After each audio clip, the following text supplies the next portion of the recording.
Okay, what we're going to do is these are the steps for finding the empirical formula. And the empirical formula is the simplest ratio. I'll give you an example.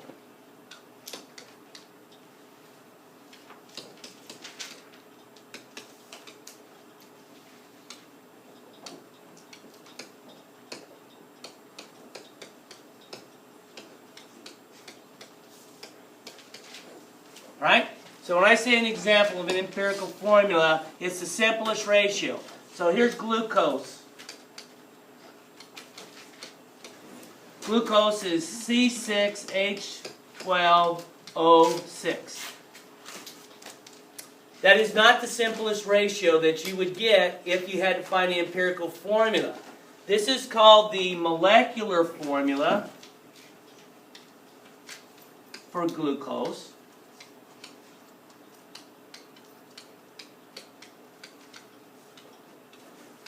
But it's not the empirical formula for glucose. So empirical formula is the smallest whole number ratio that you would have between all the symbols. So what would be a simpler form that we could write this ratio in instead of a C6H12O6? What would it be? CH2O. Yep, CH2O. So if we were finding the empirical formula for glucose, and we were given the percentages, this is a percent carbon, this is a percent hydrogen, and this is a percent oxygen, then once we found out the mole ratio, it would always give it to us in the simplest form. We would have to do another step, and you will do that, to come up with the actual molecular formula. You have to be given some more information. We're going to get into that on Monday or Tuesday, depending upon what day we're not doing the lab. So, does everybody understand the difference between empirical formula and molecular formula? Now, they could be the same. Okay? So, if I give you a molecular formula for methane, methane's formula is CH4, is its molecular formula. What's its empirical formula? That's it. That's it. They can be the same. Okay? But they're not always going to be the same. If they turn out to be the molecular formula and empirical formula are the same simple ratio, then they are exactly the same. Right. Okay? So, I've got 3 steps to find the empirical formula. Alright? They're really easy. Okay? Really easy. I didn't have any moaning and groaning or anything like that, or kind of blank stares last period. Sometimes I get blank stares and that, so. You won't on this one. Alright? So, number 1. So, if you're given percents, now, they might be in grams already, and so this first step you wouldn't have to do. You could skip it. But if we're given a percentages that we have to work with, the first thing we have to do is a real simple step.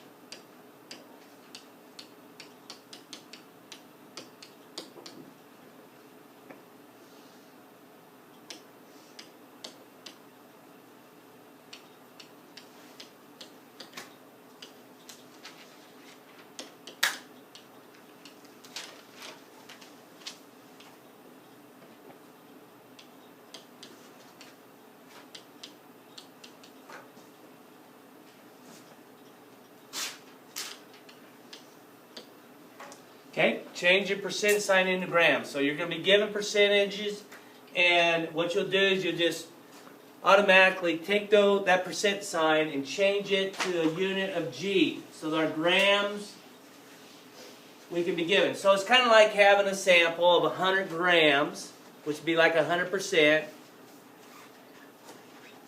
And each of the percentages would represent the number of grams if you had a 100-gram sample. So all we're just saying is we got a 100-gram sample.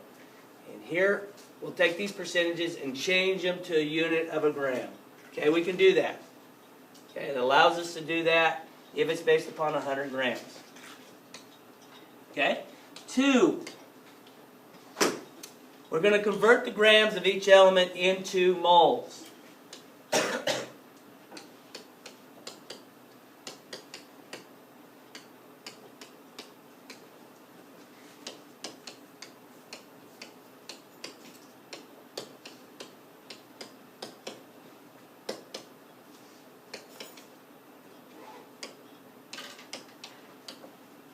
Right? That's what we're going to do. We're going to convert them into moles.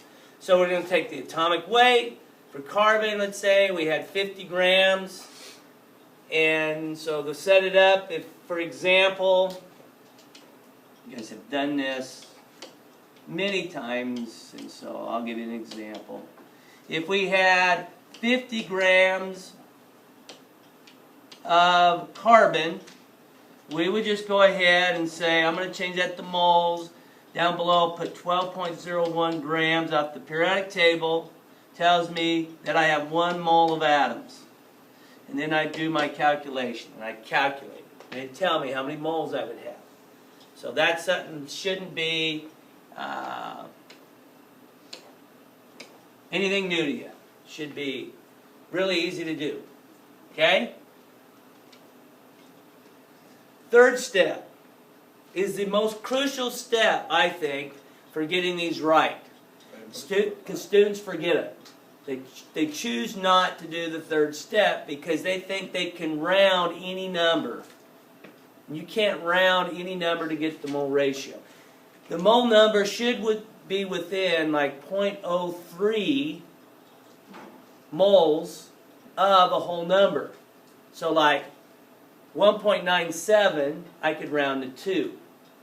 Or if I had 2.03, I could round that to 2. But if I had a number that I generated that was 1.2, I can't round that to 1. And so we'll have students that will decide they can round moles when it's like 1.2 or 1.3. They'll round it to 1 and they'll get their problem wrong. Okay? So I always emphasize it because I see it all the time. They forget the third step. They convert it to moles and they think, okay, I can just round all these to the actual number of moles but realize what a mole is. A mole is 6.02 times 10 to the 23rd atoms. So you've got to be really, really close so that those atoms compare in a true ratio. All right? So this is it's an easy step too. What you're going to do is you're going to divide each mole calculation that you have calculated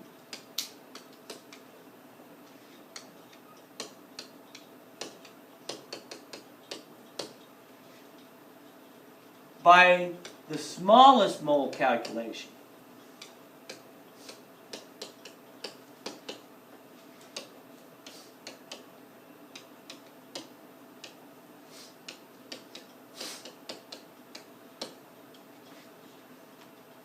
Okay?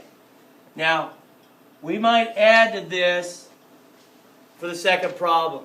But for right now, what we're going to do is do steps 1, 2, and 3 with an example. And then from that example, we'll see if you come up with the right formula for it. Okay? So, here are the percents that you're going to use on this problem. And the percentages are going to be 10.04% carbon, 0.84% hydrogen, and 89.12% chlorine. So you would go through those 3 steps, give you about 5 minutes to do that, come up with a ratio. Once you come up with the ratio, you can write the original formula with those mole ratios you came up with in your final answer. Okay?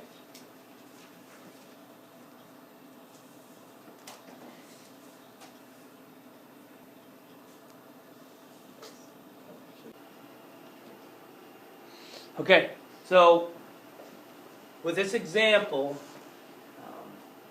what you'll do with 10.04, you have to change it to grams, okay? So,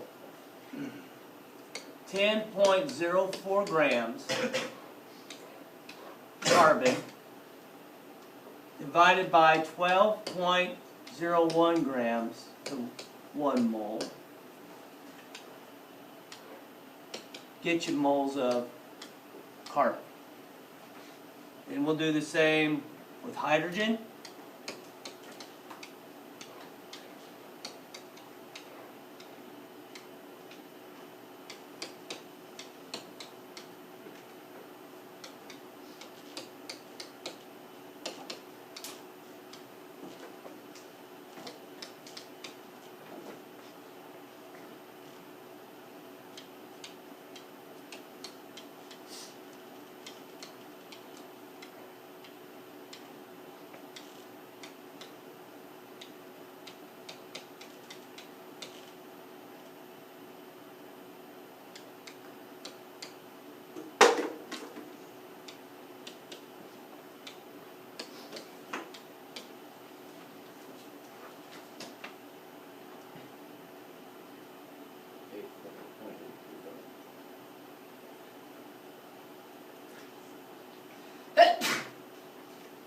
Blood.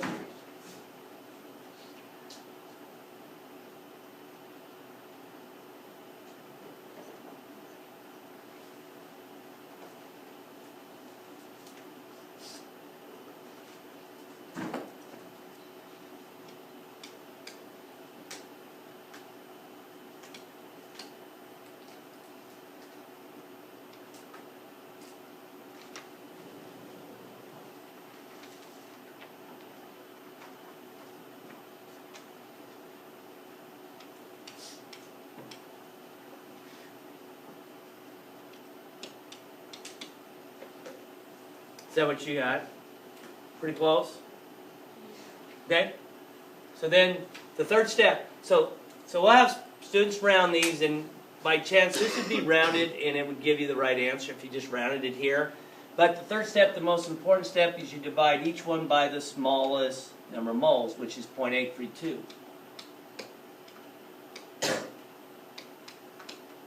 Oh, you even divide itself by it? You bet.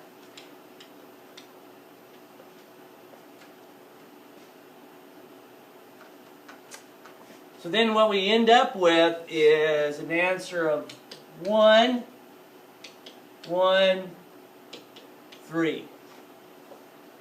And that's our ratio. So if we had to write out the correct formula for that, it would be written out as CHCl3. Okay? So that's what you would do. All right, we're going to add to this original statement, okay, that if they don't come out to be whole numbers, then this is what you're going to have to do if they don't come out to be whole numbers. Number 3. All right? What you're going to have to do is you're going to have to pick out a multiplier. And they're not close. You can tell right away that they're not within 0.02 or 0.03 moles. Okay? So this is an asterisk here. I'll put.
So you're going to have to multiply it by whole numbers such as 2, 3, or 4. Usually you want to start low, see if you're going to get whole numbers you can generate so that you can get a whole number ratio, because we have to have a whole number of atoms.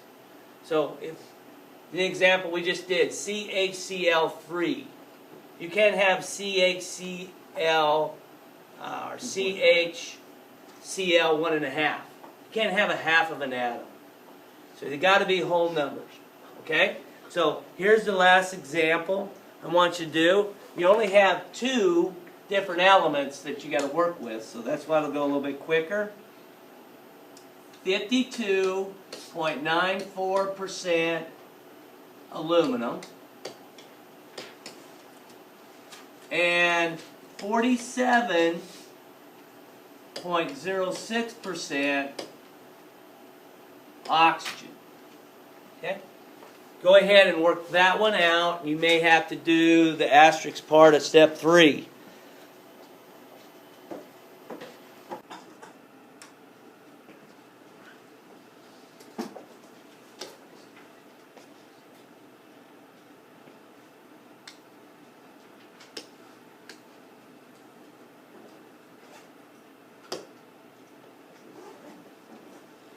Okay, an example I gave you,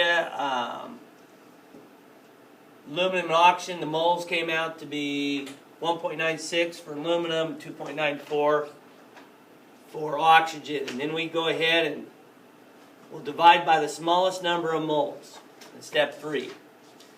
When we do that, we get 1 mole of aluminum and 1.5 moles of oxygen, which is not a close enough ratio to round. So then we go to that asterisk on our notes. Okay, the asterisks on the notes say if the whole numbers are not obtained, then a multiplier will be used to produce whole numbers. So we need to find a multiplier that we can multiply 1.5 by to get it to be 2. And what we're going to do is multiply both of them by 2 so they come out to be perfect whole numbers, 2 to 3. So our answer is Al2O3 on that last example.